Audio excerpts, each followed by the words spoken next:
They are lean, mean, green machines and red and ready to tackle any fire emergency in the Turks and Caicos. Government officials were yesterday a part of a handover.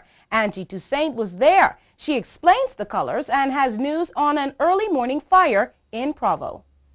Well, today I can say very, very proudly, you'll see from the signs in the windshields of these trucks that every single community will be provided with one brand new truck minimum.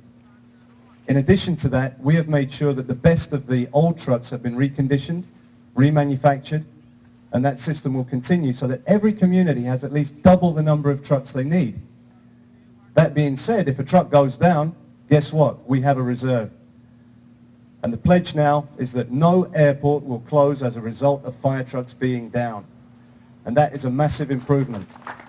11 fire trucks were given to the Turks and Caicos Fire Department at the handover ceremony on Thursday. It marked the start of a safer, resourceful fire department, and it meant that internationally recognized standards are at reach.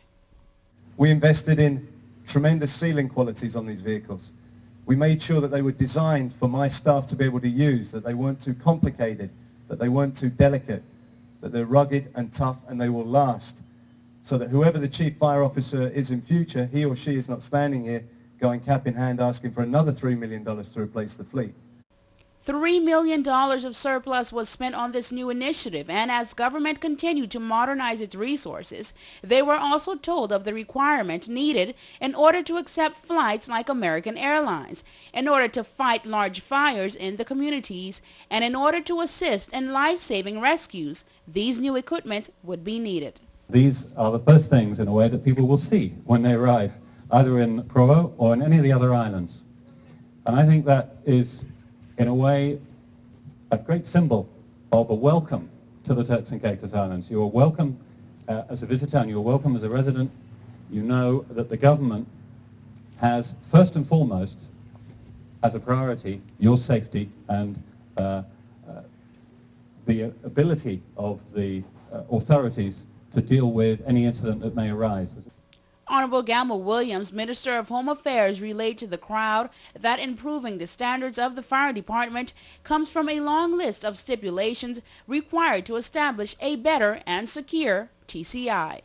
I'm also really happy to be a part of a group of firefighters and volunteer firefighters who have stepped up to the plate every time with the little we've had then to provide a service and provide safety for our public. If I've never had the opportunity before to say a special thank you to our firefighters and an extra special thank you to our volunteer firefighters. We will continue to invest in the department. We will continue to be sure that you continue getting the training that you have been provided. We will continue to develop in not only equipment, but working surroundings and facilities. I know it's a big concern of you. We'll be discussing it, and I can assure you that this will be addressed very shortly. The trucks will be divided as so: 2 domestic vehicles in Providenciales, 1 at the International Airport, 2 at the Grand Turk Airport, 1 in North and South and Middle Caicos, and for the first time, 1 in Salt Key. The ceremony ended with a presentation to the Chief Fire Officer, Christopher Gannon, by his fleet on his upcoming departure from the TCI station. Chief, on behalf of the Volunteer Fire Department, we want to say thanks for all you've done for us. The lives that you've touched is not only ours, but the many people that we come into contact with. And we can surely say that because of you, we are all better residents in the Turks and Caicos Islands.